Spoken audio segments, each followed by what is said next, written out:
हाँ बताओ, आज से आप ये शब्द कभी भी इस्तेमाल नहीं करें। बाबा साहब क्या है? मानव मात्र के मसीहा, समस्त जीवों के मसीहा। अरे वो तो छोटे से छोटे चींटी के लिए, कीड़े के लिए, पक्षियों के लिए भी मैत्री सोचते हैं, क्योंकि बोधिसत्व नानक चंद्र रत्तू उनके बड़े अच्छे उपस्थायक रहे।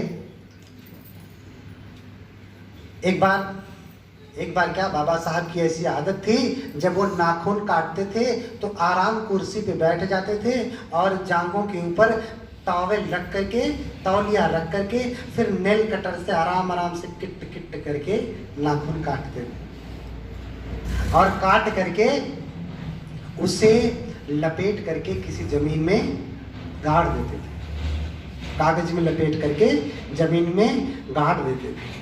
तो नानक चंद्र रत्तू ने पूछा, बाबा साहब ये नाखून काट के ऐसा क्यों करते हैं? ऐसे फेंक काहे नहीं देते? तो कहीं फेंक दिया जाता, हम लोग भी फेंक देते। बोले अरे रत्तू, नाखून विषधर होता है। क्या होता है?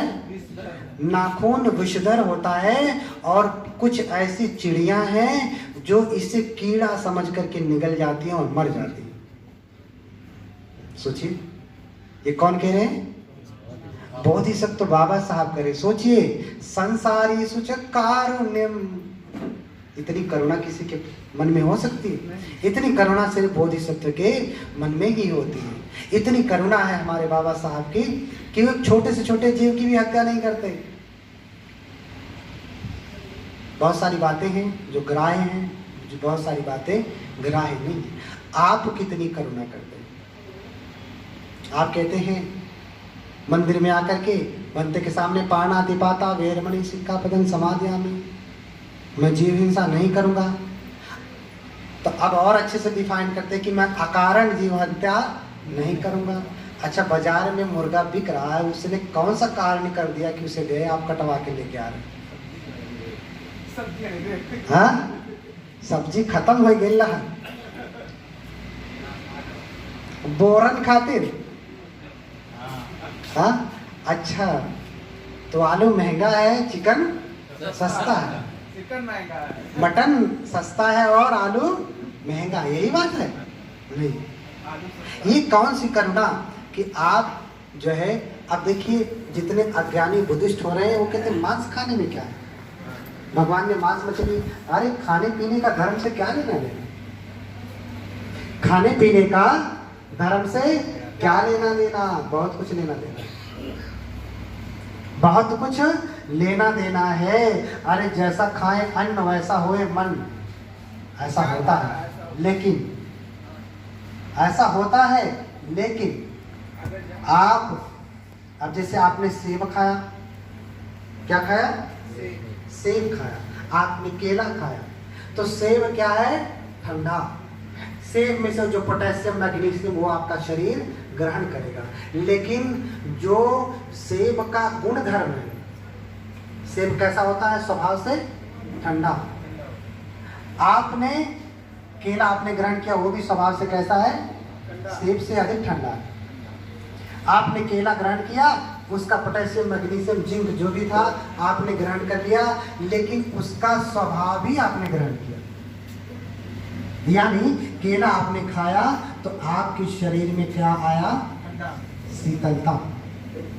शीतलता आ गई, आपका शरीर ठंडा हो गया। इसलिए जिसको जुकाम हो गया, थोड़ा केला खिला दीजिए, फिर देखिए पहले ही ठंडा था शरीर और ठंडा दे दिया, तो फिर क्या हो गया? जुकाम बढ़ गया। तो जैसा खाएं अन्न वैसा होए वैसा मन होगा। अब जुकाम होगा तो मन कैसा हो जाएगा? मन भी कैसा हो जाए? जुकाम में देखिए ना मन कैसा रहता है, न खट्टा अच्छा लगता है, न मीठा अच्छा लगता है। बुखार में देखिए ना, बढ़िया पनीर की सब्जी अच्छी नहीं लगती, वैसे आप कितना बढ़िया काट काट करके खाते रहते। तो सांसारी सुचकारुण्यम, संसार के प्रति करुणा जगनी चाहिए। आपके हाथ से कभी भी किसी जीव की हत्या नहीं होनी चाहिए। हाँ, कबीरदास और रविदास, इन लोगों ने जो है भगवान की शिक्षाओं को मानते हुए शुद्ध रूप से उन्होंने शाकाहार अपनाया। कच्चा लहसुन प्याज तक नहीं खाते, कच्चा लहसुन प्याज तक नहीं खाते। क्यों? क्योंकि इससे हमारे शरीर के ऊपर हानि पहुंचती है। क्योंकि भारत की जलवायु ऐसी है कि अगर आप ये सब खाएंगे तो आपके भीतर ये सब बुरा आहार आपके अंदर जाएगा। कल किसी सज्जन का फोन था, उसमें हमारी तस्वीर खींची, हमने देखा, तस्वीर हटते हटते उसमें लाल वाले पानी की तस्वीर आ गई। हम तो आश्चर्यचकित हो गए। बहुत सुंदर फोटो आया बंधु जी, देखिए। मैंने देखा, मेरा भी फोटो है, मेरा भी फोटो है। अच्छा, फोटो हटते हटते ये बढ़िया वाले लाल बोतल की भी फोटो है। तो हमने कहा वाह, ये फोटो तो हमारे फोटो से ज्यादा सुंदर लग रही है। आप संसार के प्रति करुणा की बात करते हैं, लेकिन आपका भोजन ऐसा है जो लोगों को नुकसान पहुंचाने वाला। कोई शराब पीने वाला व्यक्ति कभी भी अच्छा काम करेगा नहीं। मन में बुराई आई तभी तो शराब पिया, मन में बुराई आई तभी मांस खाया। इसलिए मांस का भी सेवन नहीं खाइए, मछली का भी सेवन मत करिए। भगवान की परंपरा को प्रमोट किया संत कबीर ने और संत रविदास ने। इसलिए कबीरदास कहते हैं कि तिल भर मछली खाएगे कोटि गऊ दे दान, और काशी करवट ले मरे तो भी नरक निदान। तिल भर मछली खाएगे, कितनी मछली? तिल भर, इतनी सी भी मछली खा लिया। और मछली खाने के बाद करोड़ों गायों का भी दान कर रहा है। उस समय सबसे बड़ा दान गाय का दान मानते थे। तो करोड़ों का दान, करोड़ों गौओं का दान भी कर ले तो भी उसे नरक ही मिलेगा। क्यों? क्योंकि मछली खाता है, मांस खाता है। तो आप एक धारणा जो है अपनी हटा दें कि बौद्ध धर्म में मांस मछली खाया जाता है। भगवान के समय की बात अलग थी, बनते लोगों को जो भोजन में मिल जाए वो खाते थे। क्यों? क्योंकि इतना अनाज नहीं होता था उनके घर में जो बना। और अब हम जाके कहें कि अरे हमारे लिए शाकाहार बढ़िया आलू गोभी की सब्जी बना के दो, चावल बना के दो, तो गरीब आदमी कहाँ से देगा? और उस समय तो होता भी नहीं था, लोग मांस मछली ही खाते थे। तो उसमें से भी वो सूप देते थे, मछली नहीं, मांस नहीं देते थे, लेकिन सूखा चावल देते थे। और जो सूप होता था या दाल जिसे आप कहें, वो सब दान करते थे। और कभी कभी कुछ होता था, जैसे महाकश्यप को किसी ने मांस दान कर दिया, महाकश्यप भक्त ने अपने पात्र में मांस ले लिया, लेकिन उस मांस को ये नहीं कहा मैं मांस दे रहे हो, मेरा धर्म भ्रष्ट कर दिया, ऐसा नहीं। उसके घर में वही बना था, ले लिया, मांस को एक तरफ करके जो चावल था उसे खा लिया। क्यों? क्योंकि किसी ने चावल श्रद्धा से दिया है, किसी ने मांस श्रद्धा से दिया है। तो मांस मैं खाऊंगा नहीं, लेकिन उसकी श्रद्धा का अपमान भी नहीं करना। इसलिए, लेकिन आज वो समय नहीं है।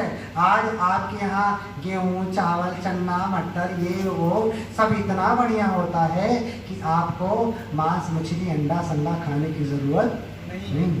आप सात्विक जीवन जी सकते हैं, धर्म का पालन कर सकते हैं। ऐसी स्थिति में भी अगर आप मांस खाएं तो ये अच्छा नहीं है। आपके घर में हमेशा शमशान बना रहता है, मुर्दे जलाए जाते हैं।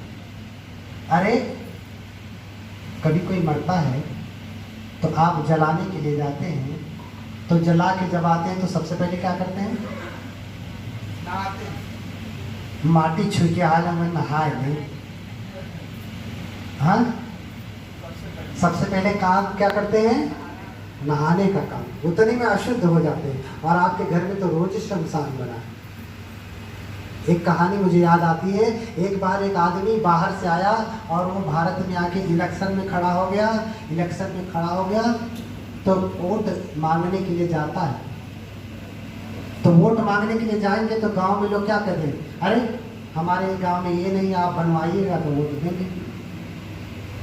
हमारे गांव में तो ये नहीं है, वो नहीं है, आप बनवाएंगे तो वोट देंगे।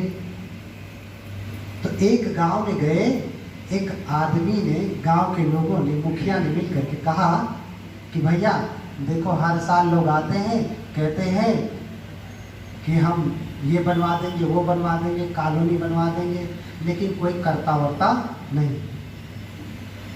हमारे यहाँ शमशान घाट नहीं, क्या नहीं है? हमारे यहाँ शमशान नहीं है। अगर आप वादा करें कि इलेक्शन जीतने के बाद आप शमशान बनवाएंगे तो हम आपको वोट देंगे। तो जो इलेक्शन लड़ने के लिए जाते हैं उन नेताओं की सबसे बड़ी आदत होती है कि उससे कुछ भी कहेंगे आप, ये करवाना है, चाहे उनसे औकात से बाहर की बात, अरे हम करवा देंगे, चिंता मत करिए, आप बस वोट दीजिए। क्या कहते हैं? करवा देंगे, करवा देंगे, सब हाँ में, सब हाँ में, सब हाँ में। लेकिन ये आदमी जो बाहर से आया था उसे कुछ पता नहीं था कि गांव में कैसा जीवन होता है, कैसा होता है। तो उसके सहयोगियों ने उसको कहा कि जब भी कोई कुछ कहे ये करवा दीजिए, वो करवा दीजिए, तो आप कहिएगा कि हाँ हम करवा देंगे, घर घर में बनवा देंगे, घर घर में जो है कॉलोनी कर देंगे, घर घर में बाथरूम बनवा देंगे, घर घर में ये कर देंगे, आप यही कहिए, कुछ भी कहें बनवा देंगे। तो उसे क्या पता शमशान क्या होता है। तो गांव वालों ने कहा कि अगर आप शमशान बनवाएंगे तो हम आपको वोट देंगे। तो उसने तो वही रटा हुआ था, कहता ठीक है, आप लोग मुझे वोट दीजिए, अगर मैं जीता तो मैं घर घर में शमशान बनूंगा। क्या करूंगा? हाँ, अरे वो घर घर में शमशान बनवाए या ना बनवाए, लेकिन आपने अपने घर में शमशान बना रखा। हाँ, शमशान में क्या होता है? मृत शरीर जलाया जाता है। हाँ, शमशान में तो बल्कि उपेक्षा भाव से मृत शरीर जलाया जाता है। लेकिन आपके घर में जो मुर्गा का शरीर जलाया जा रहा हो, बकरा जलाया जा रहा हो, बढ़िया फ्राई कर रहे थे, भून रहे आग से, रोस्टेड खाते। हाँ, क्या खाते? रोस्टेड, भुना हुआ, जला करके खाते। बताइए, ये शमशान नहीं है आपके घर में। और जब तक आपके घर में शमशान रहेगा तब तक अशुद्धि रहेगी। और आप अपने घर को ही शमशान बना लिए तो घर को कैसे नहलाएंगे? मुर्दा जला के आते आप नहा लेते, और घर में ही शमशान भूमि बनाए हुए हैं और मुर्दों को खा रहे हैं। आप बताइए कौन से आदमी जीवत को मुर्दा करे अरु खाए मुर्दा है? हाँ? क्या कह रहे रविदास जी? जीवत को मुर्दा करे। देखो, जीने वाले मुर्गे को मारता है और क्या कर देता है? मुर्दा करे, और खाए मुर्दा, मुर्दा करके मुर्दा खाता है। मुर्दा खाने वाला क्या होता है? नरभक्षी। और क्या होता है? अवघड़। हाँ, और अवघड़ को कोई प्रेम करता है? नरभक्षी को कोई प्रेम करता है? और जो नर का मांस खा सकता है वो किसी को जिंदा छोड़ेगा? हाँ, अरे आज आपने बकरा खाया तो आपको मुर्गा खाने में क्या जाता, फिर गाय का मांस खाने में क्या जाता, फिर हिरण का मांस खाने में क्या जाता, फिर भैंसे का मांस खाने में, सुअर का मांस खाने में क्या जाता, कुत्ते बिल्ली या वाह क्या क्या नहीं खाएंगे। हाँ, अरे शेर का दांत है मांस खाने के लिए, आपका दांत नहीं है मांस खाने के लिए, है? चाहे भले खाने के बाद घुस जाता है तो ठुकनी लेकर के खोलते, फंस गया, लेकिन खाएंगे जरूर। चाहे चिगल पाए, कूच पाए, चिगल पाए, ना चिगल पाए, खाएंगे जरूर। मुर्दा खाएंगे। ये मुर्दा खाना करुणा नहीं है। संसारी सुचकारुण्यम पापा दितिर जिने स्पृहा। इस संसार के प्रति आपके मन में करुणा होनी चाहिए कि छोटे से छोटे जीव को मैं जानबूझ करके हत्या नहीं करूंगा। तो कुछ ज्ञानी लोग हैं, कुछ ज्ञानी लोग हैं, वो कहते हैं तो खेती करने में भी तो हत्या होती है। बोलिए भगवान बुद्ध की। ज्ञानी है तो कहते हैं कि खेती करने में भी तो हत्या होती है, सब्जियां उगाने में भी तो हत्या होती है। तो ये भी तो हत्या है, हम हत्या से परे कहाँ हुए? लेकिन ध्यान रखना, जिसका न्यूरो सिस्टम ज्यादा डेवलप होता है उसकी हत्या करना उतना ही घातक है। इस पूरी धरती में मनुष्य का न्यूरो सिस्टम सबसे ज्यादा विकसित होता है, सबसे उत्तम होता है, सबसे विकसित होता है। इसलिए इस संसार में मनुष्य की हत्या से बड़ा पाप और कोई हत्या नहीं। उससे नीचे में जो है उनकी हत्या करना उससे कम पाप। तो आप मुर्गा मारे और एक छोटा सा कीड़ा मारे तो किसका न्यूरो सिस्टम ज्यादा डेवलप है? मुर्गे का कि छोटे से कीड़े का? मुर्गे का। यानी कीड़े को मार के आपको 100 गुना पाप लगता है, तो मुर्गे को मार के लाख गुना ज्यादा पाप लगेगा। बकरे को मार के करोड़ गुना ज्यादा पाप लगेगा। मनुष्य को मार करके तो गिनती ही नहीं कितना। ये 5 अंतरायी कर्मों में आ जाता है। मनुष्य की हत्या करने वाला फिर कभी मुक्ति प्राप्त नहीं करेगा, अनंत जन्मों तक वो नरक में भटकता है। इसलिए आपको हत्या करना दूर करना चाहिए। ठीक है, उसमें भी कीड़े मकोड़ों की हत्या होती है, लेकिन वो सबसे कम है, वो सबसे छोटा है। उससे आप थोड़ी साधना करेंगे, शील सदाचार का पालन करेंगे तो वो पाप धुला जा सकता है। लेकिन ये जो कटवा के जान बूझ करके आप काट रहे हैं, मार रहे हैं, ये हत्या आपसे, ये पाप आपसे धुलने वाला नहीं। इसलिए पहला शील का पालन करना कि अब हम मांस मछली इत्यादि नहीं।